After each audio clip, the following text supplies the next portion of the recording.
الله الرحمن الرحيم.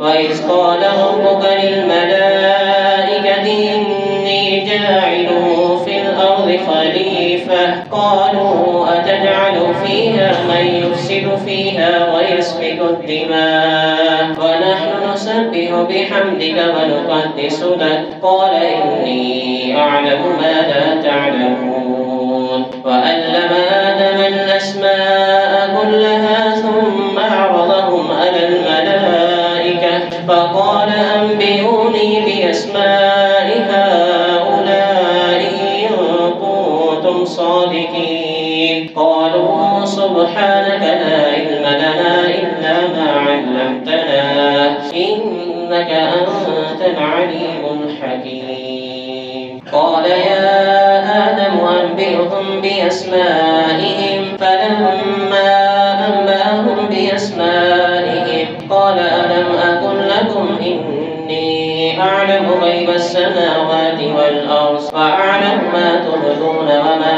كنتم تكتمون. وإذ قلنا للملائكة اسجدوا لآدم فسجدوا إلا إبليس أبى واستكبر وكان من الكافرين. وقلنا يا آدم اسكن أنت وزوجك الجنة وكلا منها رغدا حيث شئتما ولا تقربا هذه الشجرة فتكونا من الظالمين. فأزلهما الشيطان عنها فأخرجهما مما كانا فيه. قلنا اهبطوا بعضكم لبعض عدو ولكم في الأرض مستقر ومتاع إلى حين.